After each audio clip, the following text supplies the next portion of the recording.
Bonjour à tous et j'espère que tout le monde va bien, je suis content de vous retrouver.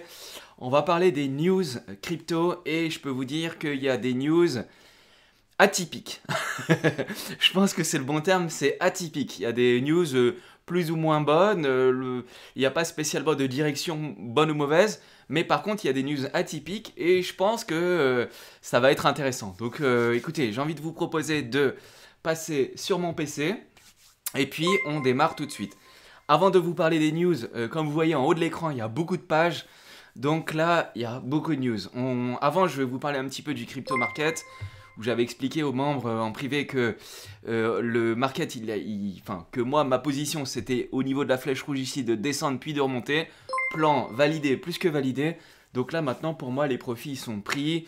Et j'étais rentré à 60% en crypto, je suis repassé à 50%.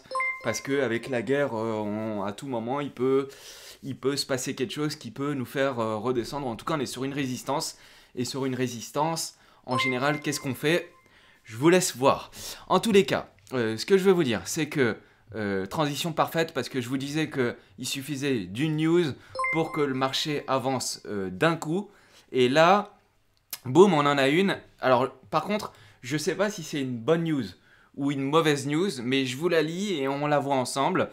Un législateur russe suggère que la nation pourrait accepter le Bitcoin pour les paiements pétroliers. Donc ça, c'était il y a 2 jours, c'était le jeudi 24 mars. Alors, ils disent législateur, en vérité, c'est un homme politique russe. Il explique que finalement, vu que plus personne, plus qu'ils n'ont pas le droit d'utiliser le dollar ou qu'on leur confisque leur monnaie, eh ben, ils peuvent. Alors, soit ils peuvent demander ou même exiger un paiement en rouble, c'est ce qui est en train de se passer notamment par rapport à l'Europe, donc c'est complètement fou. Ou sinon, ils disent, bah écoutez, on pourrait même accepter le BTC pour les paiements pétroliers. Donc pour la crypto-monnaie, pour la blockchain, c'est génial. Par contre, au niveau des prix et du marché, je ne suis pas si sûr que ça soit une si bonne nouvelle que ça, parce que ça peut attirer un peu la colère et la foudre des autres pays, type Europe, États-Unis, etc. Bon, quoi qu'il en soit, voilà, la news c'est ça. Faut savoir que ça existe. On voit que la Russie, elle a été sanctionnée euh, à cause de l'invasion en Ukraine, mais elle peut vendre du gaz à l'Occident contre du rouble ou de l'or et à des pays amis comme la Chine, Turquie, etc. Donc en fait, ils sont en train de remodifier un peu l'espace géopolitique et financier. Et Uki me dit non, non, il faut du BTC pour payer en BTC. Dans la pratique, c'est pas applicable. Il faut du BTC pour payer en BTC. Oui, mais ça c'est tout à fait logique. Donc après, ils peuvent très bien acheter du BTC au spot ou même en OTC pour pouvoir acheter ou vendre du... Donc oui, c'est tout à fait possible de créer un wallet et de recevoir du Bitcoin en échange de prestations commerciales. Là, par exemple, ça pourrait être le gaz ou autre. Donc c'est un homme politique qui a... Alors c'est une suggestion. Il n'y a pas eu de mise en application, il n'y a pas eu de loi, il n'y a pas eu il y a eu rien du tout. C'est juste un homme politique qui a suggéré que la nation pourrait faire ça. Bien ou mauvais, ça c'est un peu compliqué, je ne sais pas si c'est bien ou mauvais, parce que ça, pour la crypto, ça montre que effectivement le BTC n'a pas besoin du pouvoir étatique, mais d'un autre côté, si on commence à avoir les pays ennemis de la Russie, donc là ça va être États-Unis, Europe, qui se disent ah bah finalement c'est pas si bien que ça le Bitcoin parce que je peux moins bien contrôler mes ennemis, et ben finalement ça pourrait être aussi une nouvelle. Donc c'est en demi-teinte, on sait pas trop. Voilà pour la première news pour laquelle je voulais vous parler. Au passage, je fais un petit coucou à Miel. Merci Miel, à toi, ça fait plaisir. Ensuite, on a une news qui est importante et qui est excellente. Et pareil, c'est des suppositions, mais on avance dans le bon sens, on va dire ça. Donc ça, c'est un gars qui s'appelle Eric Balchunas. C'est le senior ETF analyste chez Bloomberg. Donc c'est un journaliste qui bosse chez Bloomberg. Et en fait, lui, Eric Balchunas, il est focalisé sur tout ce qui est ETF, les marchés financiers chez Bloomberg. Et en fait, toute la journée, il regarde ça. Et en fait, ce qu'il dit, c'est que il dit qu'aujourd'hui, pourquoi il n'y a pas d'ETF basé sur le spot? Parce qu'il y a des ETF pour acheter du Bitcoin pour les gros investisseurs américains, et on parle des États-Unis. Il y a des ETF pour faire ça, mais c'est toujours des ETF basés sur les dérivés, donc le CME, etc. Mais il n'y a pas d'ETF actuellement basé sur le spot. Ça veut dire quoi? Ça veut dire que les investisseurs, quand ils achètent le titre, derrière, il est le sous-jacent, c'est le Bitcoin, le vrai Bitcoin. C'est-à-dire qu'ils doivent acheter du BTC au spot. Ça n'existe pas aux États-Unis pour le moment. Ça existe au Canada, mais ça n'existe pas aux États-Unis. Ça existe en Angleterre aussi, hein, au passage. Mais ce qui est intéressant, c'est les États-Unis, puisqu'ils ont la puissance financière, et vu comment ils impriment la monnaie, effectivement, ils ont beaucoup de dollars à dépenser. Notamment avec hélicoptère monnaie, tout ça. Enfin bref. Du coup, le truc, c'est que ce qu'il dit, c'est qu'il y a un changement au niveau de la réglementation qui est en train de se faire et qui modifie la définition d'un échange. Donc là, il y a un document qui fait 591 pages. Alors honnêtement, j'ai commencé à regarder, mais j'ai pas trouvé l'info à l'intérieur. Vu que déjà j'ai un anglais qui est un peu du ghetto, on va dire. J'ai un anglais du ghetto et en plus il y a 592 pages. Là, je vous avoue que j'ai pas passé beaucoup de temps à lire tout ça. Mais en gros, ce qui se passe, donc moi je vais m'en fier. Je vais me fier aux avis des experts pour cette fois. Alors que d'habitude, j'aime bien regarder la vraie source et lire ce qui est écrit. Sauf que là, du coup, je vais juste me baser sur l'avis de lui, d'Eric Balchunas. Et en fait, il dit que là-dedans, la SEC, donc la SEC, c'est le gendarme des marchés financiers, c'est l'équivalent de l'AMF en France. Ils sont en train de modifier la définition d'un échange aux États-Unis. Et vu qu'ils sont en train de modifier la définition d'un échange aux États-Unis, ils sont en train de la rendre, la définition, ils sont en train de la rendre, entre guillemets, un peu plus souple. Et du coup, vu qu'ils sont en train de la modifier, et le fait qu'ils la modifient, la manière dont ils sont en train de la modifier, peut faire rentrer les plateformes d'échange, donc les cryptos, sous le domaine de la SEC, donc la SEC, des gendarmes des marchés financiers, qui le rendraient compliant envers la régulation. Et si ça le rend éligible à la réglementation, et ben, du coup, il est en train de dire que c'est la première étape pour lancer un ETF basé sur le spot aux États-Unis. Et ça c'est majeur. Hein. Ça, c'est une news qui est majeure. C'est un truc vraiment ultra puissant. Sauf que ça va mettre du temps, puisque là, il parle potentiellement d'un ETF Bitcoin basé sur le spot en début de l'été 2023. Donc on a encore au moins un an, voire peut-être même un an et demi à attendre avant d'avoir un BTC basé sur le spot. Mais du coup, c'est sur la bonne voie, puisqu'ils sont en train de modifier les articles de loi qui définit la manière des échanges et notamment qui permet de la rendre compliante avec la crypto. Donc bonne news. Maintenant, il faut voir, moi je vais suivre ça petit à petit, donc je vous en reparlerai. Parce que d'ici 2023, il y a de l'eau qui risque de passer, de couler sous les ponts, comme on dit.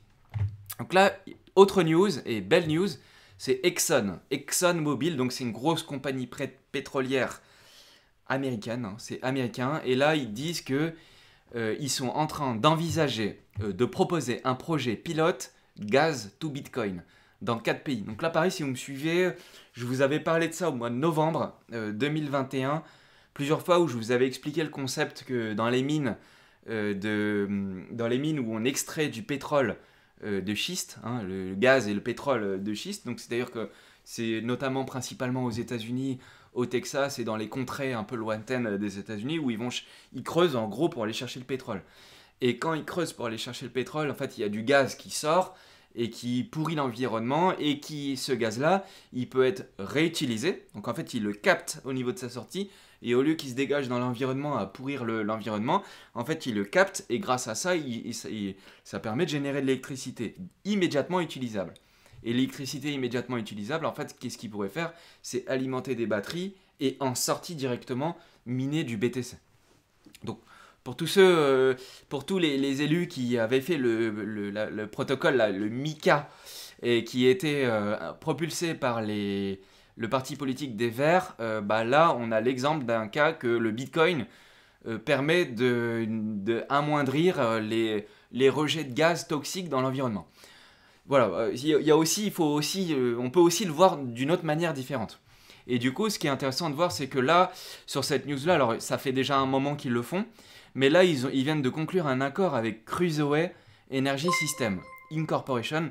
Donc là, c'est pareil, c'est une boîte qui est spécialisée là-dedans, dans le pétrole, le rejet de gaz et la transformation du gaz en électricité. Et comme ExxonMobil, ils en ont des milliards et des milliards et des milliards de dollars de de pétrole qui est tiré, et ben pour eux, c'est potentiellement une news qui est très importante. Et ça, c'est bien pour le BTC, parce que s'ils minent, ils sécurisent aussi le réseau. Donc ça, c'est good news, ils vont le faire. Alors, ils l'avaient déjà fait, mais maintenant qu'il y a un partenariat, ils vont l'agrandir et ils vont le faire de plus en plus et dans des endroits qui sont différents. Parce que principalement, cette méthode-là, elle est appliquée au Texas. Et au Texas, là, ils vont le faire dans d'autres endroits. Donc là, par exemple, ils disent Exxon, le plus grand pétrolier américain, producteur pétrolier américain, c'est le numéro 1, hein, c'est le first, le numéro 1 mondial, américain mondial. Je ne sais pas si c'est mondial parce que en Russie, ils en ont pas mal aussi. Donc, je ne sais pas si c'est mondial, mais le numéro 1 américain, ils envisagent de faire des projets pilotes similaires en Alaska, au terminal de Kaiboe, au Nigeria, donc en Afrique, et dans le gaz de schiste aussi en Argentine et en Guyane et en Allemagne. Donc même nous on est concernés. Parce que la Guyane c'est français. Donc ils sont en train de le déployer un peu partout. Et là dans le cadre de la news, ils parlent principalement du Dakota du Nord. Alors j'ai été regarder où est le Dakota du Nord. Je suis mauvais en géographie. Et donc j'ai regardé, en fait c'est tout au nord des États-Unis. Et j'ai regardé, mais en fait c'est hyper loin du Texas, c'est à l'opposé. Où là où ils minent le plus de là où ils minent le plus de BTC issus des trucs pétroliers, c'est là, dans cette zone du sud. Et là, en l'occurrence, ils le font carrément à l'opposé dans le nord, dans le Dakota du Nord. Donc ça veut dire qu'ils le font de plus en plus et de plus en plus souvent. Et ça se prolifère et donc c'est des choses qui sont plutôt positives.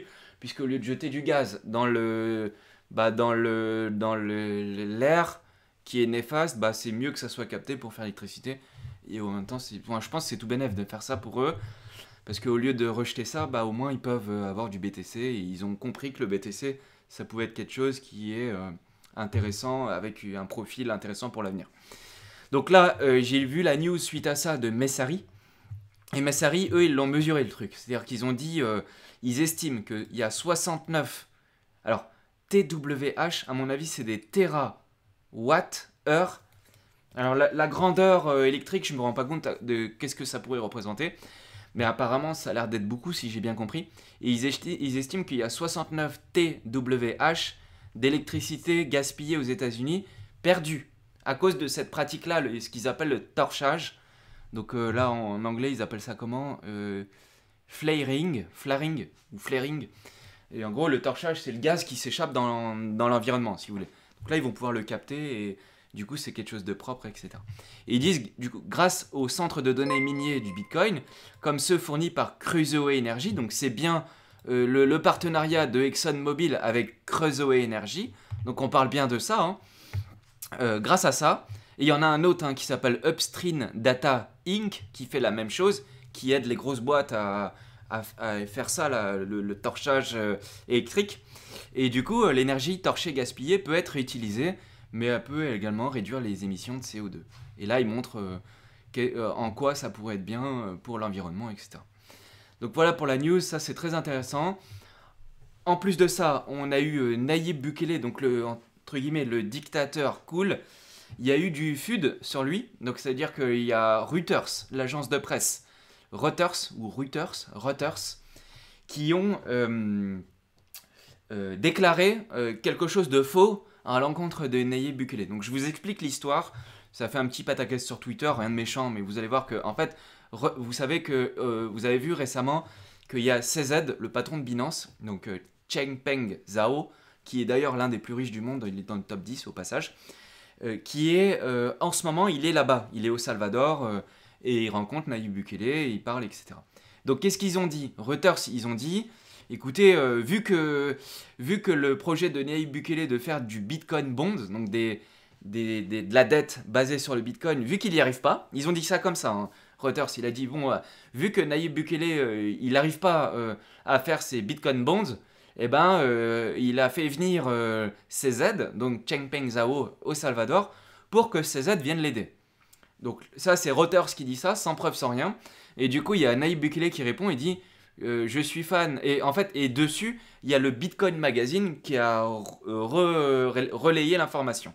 Et donc là, il dit je suis fan de Bitcoin Magazine, mais s'il vous plaît, les gars, arrêtez de diffuser des fausses informations négatives. Parce que le Bitcoin Volcano Bond, en plus il appelle ça Volcano Bond, c'est énorme. Parce qu'en fait, vu que là, il a son volcan qui génère de l'énergie, en fait, il prend l'énergie du volcan, il fait du Bitcoin, et avec le Bitcoin, il crée des titres, et il revend les titres à son peuple, et du coup, il génère des fonds comme ça, sans passer par les institutions internationales. Il dit, donc il tourne bien son marketing. Il dit voilà, et c'est même pas moi, c'est le volcan, les titres financiers du volcan. Un truc de fou. Et il dit bon, ça sera fait avec Bitfinex. Donc arrêtez de dire que parce que CZ est venu au Salvador, que ça va être fait par CZ, c'est faux. Ça va être Bitfinex qui les aide à mettre ça en place. Sauf que là, il y a un petit délai. Il dit que le délai, il est même pas lié c'est pas un délai technique. C'est pas qu'ils ont du mal à le faire, comme ça a été dit par Reuters. En fait, Reuters, ils ont tout faux, hein, si on peut dire. Et d'ailleurs, il y a Wenzik qui me dit en parallèle dans le chat, Wenzik 1014, il me dit CZ est à Dubaï en ce moment. Donc ça y est, il est déjà parti en réalité. Si j'en crois au Wenzik, il est déjà parti. Donc vous voyez, et du coup, et d'ailleurs la news dont je vous montre là, c'était il y a 3 jours. Hein. Donc c'est normal qu'il soit déjà parti. CZ, il était à Paris, il est parti à Salvador, maintenant il est à Dubaï et il va partout, c'est normal.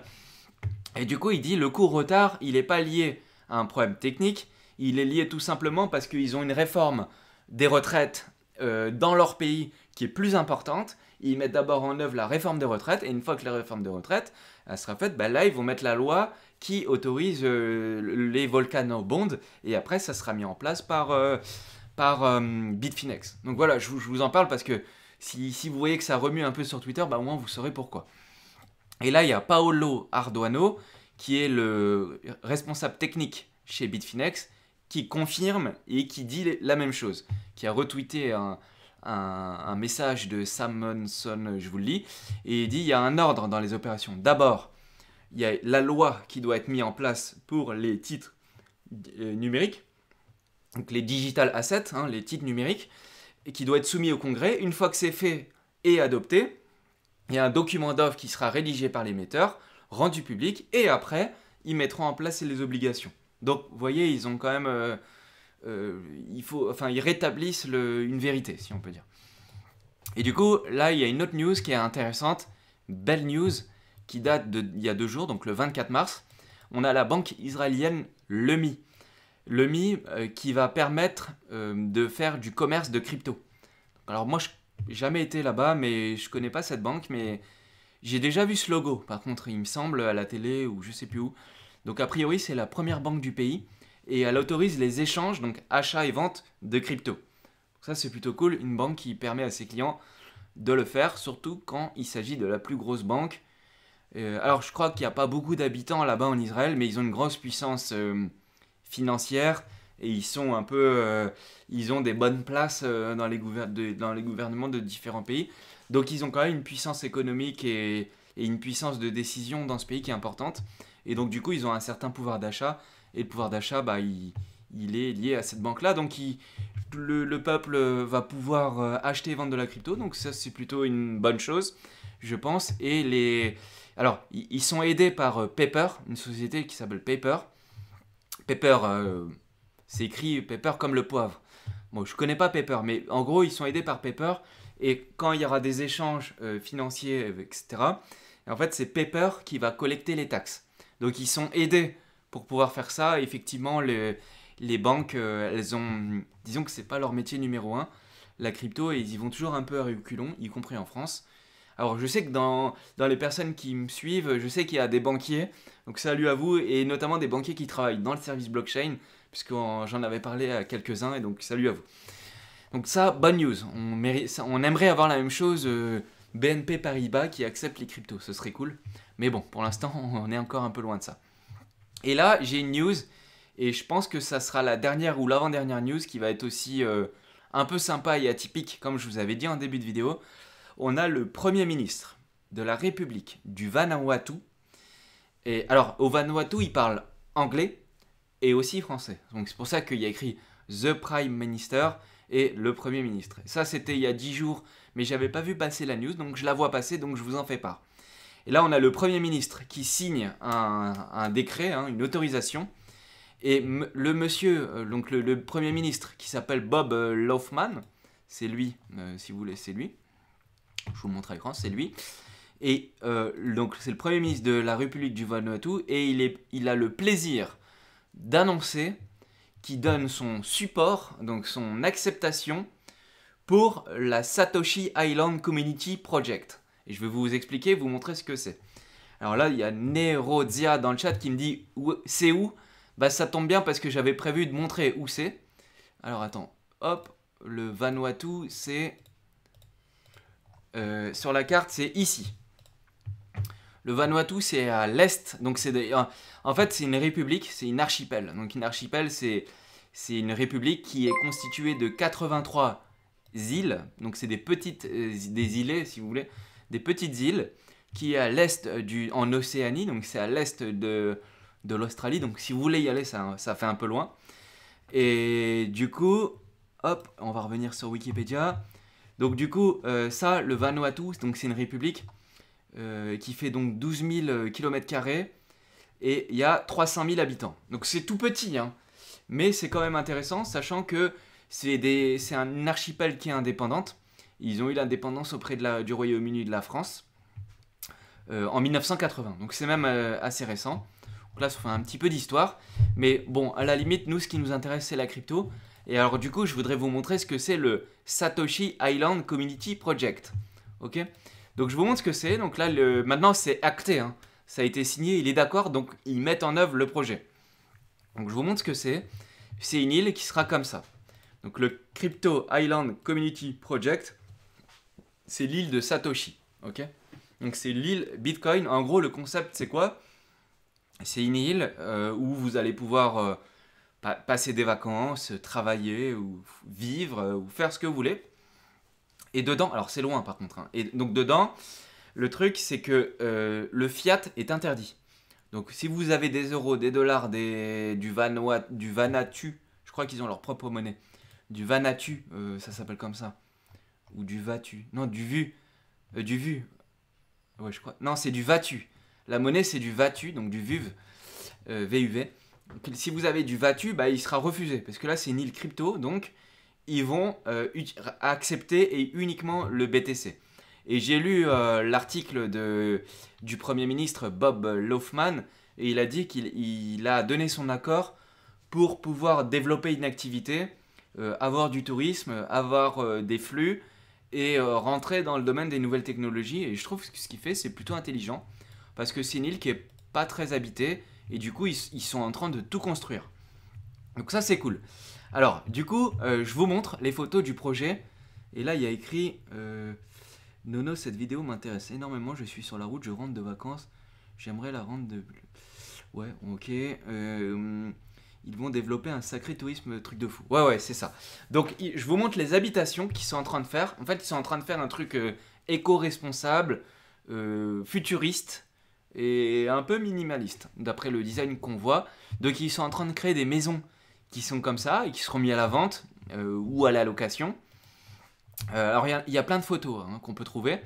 Et puis quand vous regardez la photo complète, hop, ben en fait vous voyez qu'il y aura plein d'habitations comme ça, certaines avec vue mer, certaines un peu plus loin.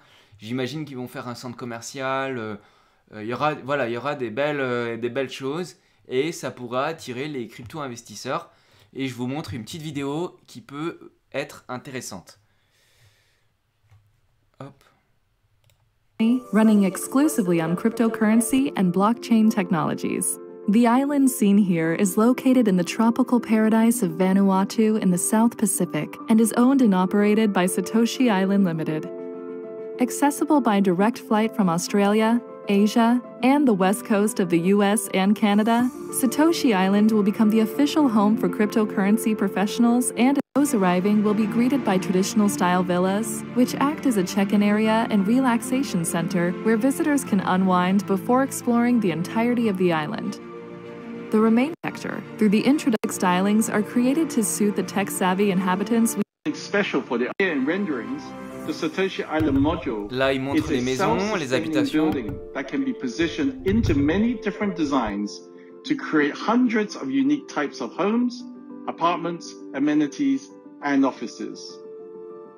Although the Satoshi Island module is futuristic in design, it is by no means futuristic in feasibility. As we've already are the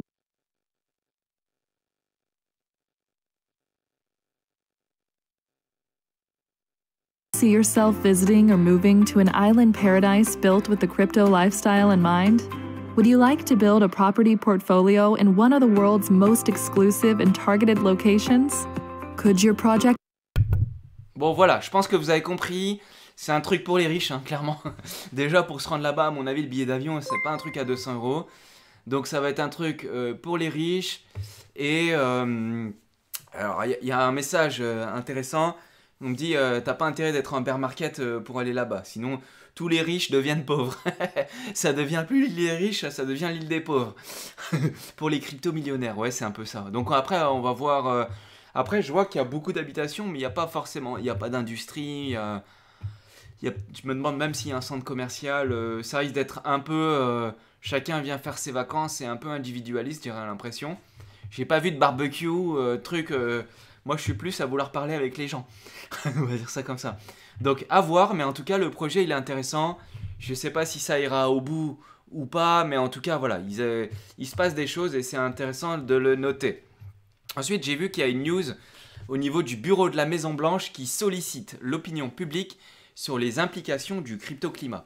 Donc, en fait, on avait Joe Biden, souvenez-vous, on avait Joe Biden qui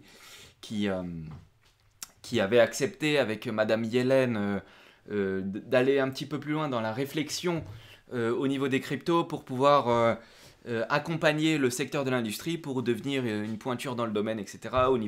Au niveau des États-Unis, devenir un pays important. Et finalement, là, du coup, il a commandé ces différents dossiers, je ne sais plus comment ça s'appelle, mais ces audits, voilà, ces différents audits, et il les a commandés dans 6 domaines clés. Protection des consommateurs et des investisseurs, stabilité financière, inclusion financière, innovation responsable, leadership financier des États-Unis et lutte contre les activités financières illicites.